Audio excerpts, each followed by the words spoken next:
आखिर कुछ लोग, कुछ मुसलमान धर्म गुरु बनकर आखिर क्यों पहुंच जाते हैं? आप जानते हैं ट्विटर पर एक ट्रेंड जो है इस वक्त चल रहा है, रेंटल मुल्ला, यानी कि 5-5 हजार में कुछ मौलाना धर्म गुरु का भेष धरकर इन चैनल्स में बैठ जाते हैं। मैं रेंटल मुल्ला तो नहीं कहूंगा, मगर मैं इन्हें टीवी मौलाना कहूंगा। मैं आपको बताना चाहता हूं दोस्तों, मैं जानना चाहता हूं कि जो न्यूज चैनल एक समुदाय को लगातार टारगेट करता रहता है, वहां पर इन मौलानाओं को जाने की क्या जरूरत है सिर्फ 5,000 रुपए के लिए? क्या आप जानते हैं इन्हें 1 घंटे में गालियां सुनने के लिए जो जाते हैं, इन्हें 5,000 रुपए मिलते हैं, उससे ज्यादा नहीं मिलते हैं। मैं कहता हूं कि अगर आपकी रोजी रोटी भी इन 5,000 रुपए से चलती है तो भाई आप क्राउड फंडिंग करके बात करो लोगों से। यह किस तरह की सोच है मैं ये जानना चाहता हूं कि ये लोग इस नफरती एजेंडे को आगे क्यों बढ़ा रहे हैं। मैं आपको एक मिसाल देता हूं।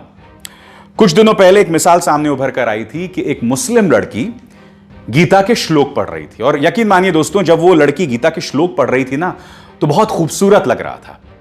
अब एक न्यूज चैनल ने क्या चालाकी की, उस लड़की को बिठा दिया स्टूडियो में और उसके सामने 2 लंबी लंबी दाढ़ी वाले मौलाना बिठा दिए, और उस पूरे 1 घंटे के कार्यक्रम में वो मासूम लड़की तो गीता के श्लोक पढ़ रही थी, और वो दो मौलाना जो हैं बोल रहे थे, देखिए हमारे इस्लाम में ये अलाउड नहीं है, ये नहीं है, फलाना ढिमकाना।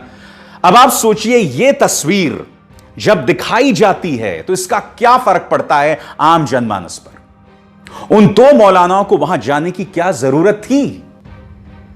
यही तो एक खूबसूरती है ना इस देश की, जहां मुसलमान गीता के श्लोक पढ़ सकता है, जहां एपीजे अब्दुल कलाम को हम अपने माथे पर, हम सराखों पर बिठाते हैं, जहां आज की तारीख के 3 बड़े सुपरस्टार्स तीनों मुसलमान हैं। यही तो खूबसूरती है ना इस देश की।